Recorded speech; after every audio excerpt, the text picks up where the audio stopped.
Welcome to the Addiction and Co-occurring Disorders Treatment Manual video series. In this video, we're going to be discussing different types of motivation.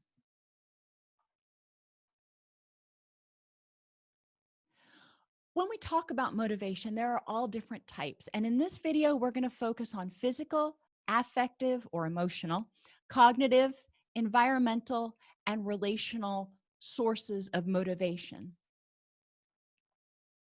Motivation is essential for change. It helps you identify why it's worth the effort to make a change. It helps you keep going when the going gets tough because change is hard. Let's face it, it doesn't matter whether you are trying to recover from depression or addiction or fulfill a New Year's resolution.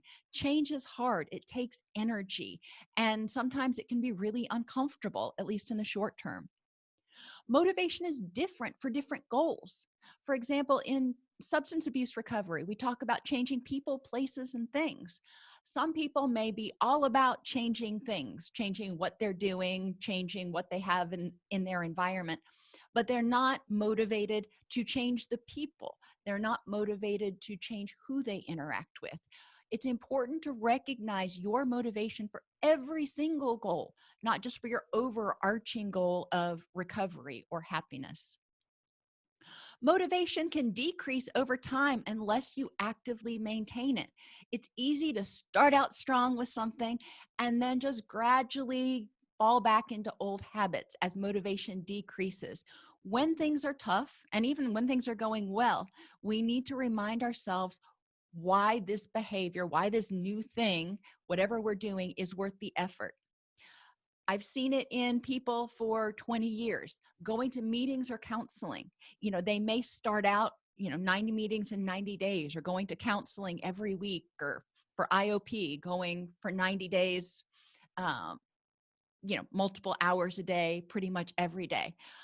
And then as they start feeling better, as they start getting out of that initial detoxification period and, start feeling like they are happier, they get more energy, feel more focused, their motivation to keep doing those things starts to wane. Another thing that I see in recovery is people who have started feeling better often start feeling like they've, got this thing licked. So they quit placing a priority on simple things like getting adequate quality sleep and stress management. And eventually, exhaustion and stress often lead back to relapse. As I mentioned earlier, there are multiple types of motivation. Physical motivation is our body. Affective motivation is our emotions. Cognitive motivation deals with our thoughts. Environmental motivation deals with, guess what, our environment. And relational motivation deals with our relationships. Let's start with physical motivation. How is making this change, whatever you're doing for recovery, how is recovery going to make you healthier or feel better? Identify all of the reasons the new behavior makes you feel better physically. And when we're talking about recovery, there are a lot of physical changes you're going to make. For example, getting adequate sleep, quality sleep, getting good nutrition, taking your medication. Those are 3 different behaviors.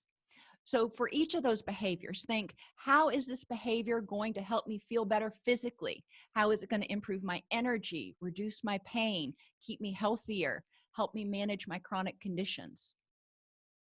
Then I want you to think about how the old behavior, your using behavior or your depressive behaviors, how did that make you feel bad physically?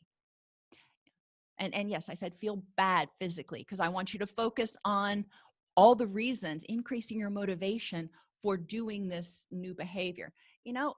Is it fun to go to bed at a reasonable hour every night? Not always. There are some days I'm like, I'd really love to stay up and all night and watch a Netflix marathon or something. But I know that that is not good for my recovery. And I know that I will feel lousy the entire next day. So, thinking about old behaviors and how they contributed to you feeling badly. Finally, one of the kickers is to identify how the old behaviors benefited you. For example, you may have used drugs or alcohol to try to cope with pain. You may have used drugs in order to try to give you some energy or to help you sleep or relax. Okay, so there was a noticeable and identifiable benefit to that. You're going to want to find other ways to achieve that same goal. If you're in pain, you're still going to be in pain. So, besides using, how can you manage your pain? If you need energy, you need to look at, what's causing you to not have energy and identify other things that you can do in order to help you have energy. Same thing for sleeping and relaxing. Before you move past physical motivation, I want you to stop and think, in what ways did your physical health or your health-related behaviors lead to relapses in the past? And a lot of times it's physical illness and poor health behaviors. But in what ways did things involving your body and your physical health lead to relapses in the past? This is to help you identify and see how important it is to keep your body machine functioning at tip-top condition for you in order to support your recovery. Affective or emotional motivation is the next type. And this is really simple. Emotional motivation means, in what ways is this new behavior, in what ways is recovery going to make me happy? So identify all of the reasons that these new behaviors that you're doing, going to meetings, doing the next right thing, going to counseling, taking your medication, getting enough sleep, whatever it is. How do each of these things that you're planning on starting doing, how does each of these things make you happy? How did the old behaviors make you unhappy, make you feel angry, anxious, resentful, guilty? Identify how recovery might make you unhappy, especially in the short term. And we talked about this earlier. A lot of times people self-medicate with substances or with addictive behaviors when they're feeling badly. If you're not using those, then, as the old saying goes, one of the best things about recovery is you start to feel feelings, and one of the worst things about recovery is you start to feel feelings. And it's going to be important to identify other ways to deal with unpleasant feelings when they occur besides using, in order to prevent a relapse.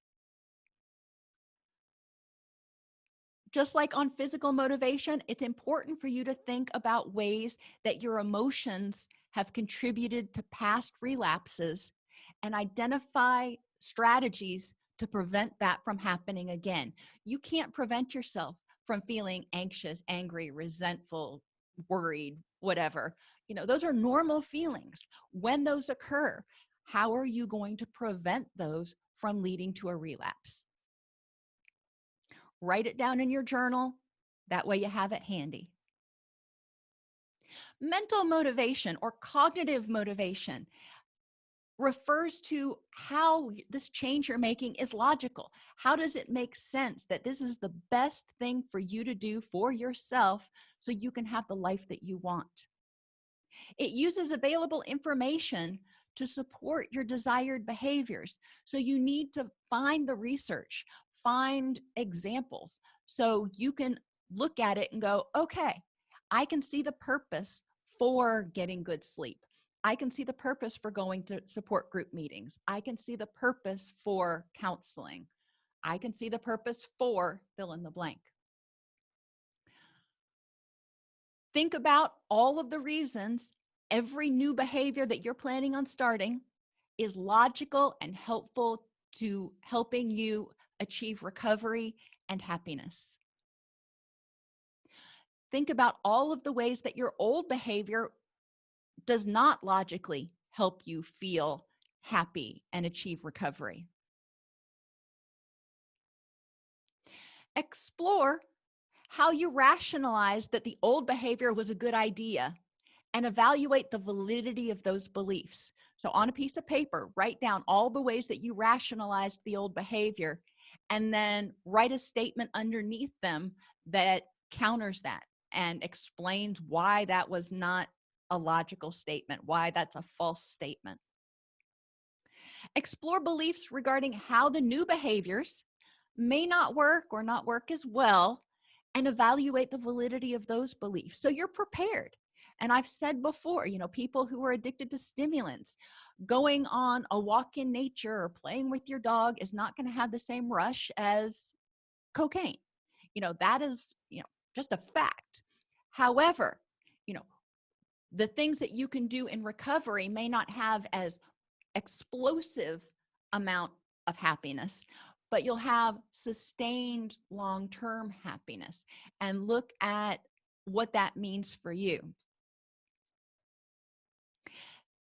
Before you move on to the next type of motivation, in your journal, write down ways in which your thinking has caused you relapses in the past. Look at minimization, rationalization, denial, justification, negative thinking styles that have got you stuck in this negative loop and feeling hopeless and helpless. Write down how your thinking has contributed to relapses and what you can do when you find yourself having negative thoughts, or in order to prevent your thoughts from contributing to relapse. Environmental motivation. I find this is the most fun one to work on, but that's just me.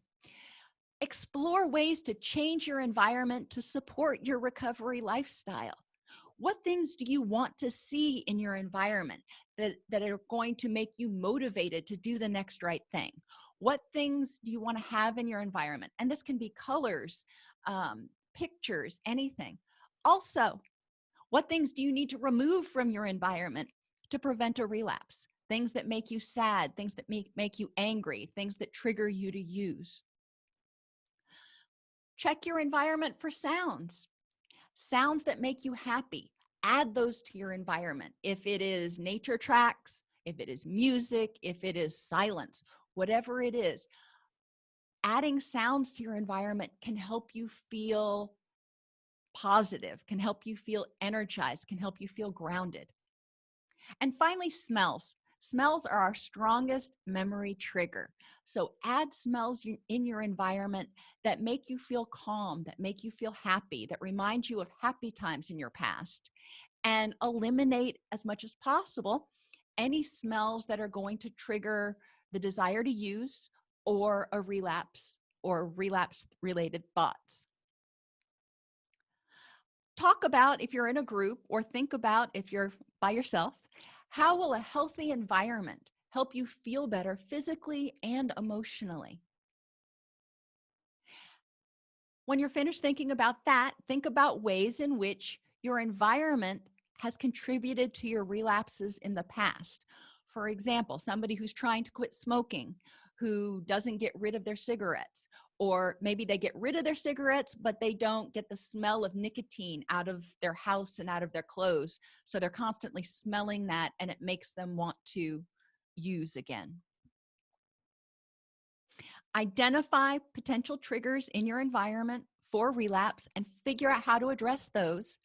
But also, as I said earlier, identify as many ways as possible to put things in your environment to remind you to be happy, to remind you to do the things that you need to do in your recovery plan. And the last part of motivation is our relational or our social motivation. Our relationships can motivate us because a lot of times we do things because we do want other people's approval. We want to do things in order to get our own approval too. And social motivation, relational motivation applies to both our self-esteem and our self-acceptance and our relationship with ourselves, as well as to our relationship with other people. When you're thinking about social motivation, I want you to think about all of the people, including yourself, that can be there to provide you support and encouragement. That's going to be really important. I want you to think about all of the people, including yourself, that have contributed to your relapses in the past, that have made you feel bad about yourself, that have criticized you. You're going to have to figure out how to deal with those. I want you to think about all of the people and all of the ways this new behavior is socially rewarding. You know, if I do this, if I engage in recovery behaviors, I am going to form this recovery family with my support group. That sounds really awesome. Um, there are a lot of social benefits to recovery. So start identifying what those are. At the same time, you want to explore how recovery might make you experience rejection from other people, especially those people in your life who are still using or who are still in an addiction mindset, and figure out how you are going to deal with those. You can't change them.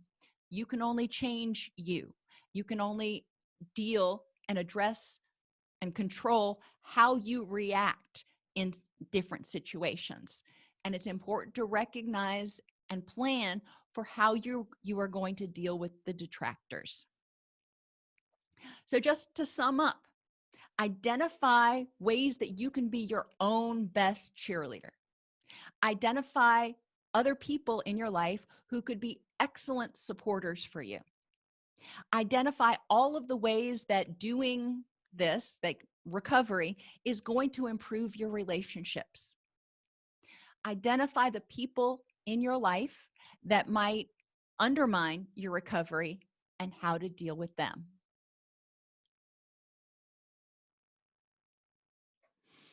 There are a lot of benefits to recovery.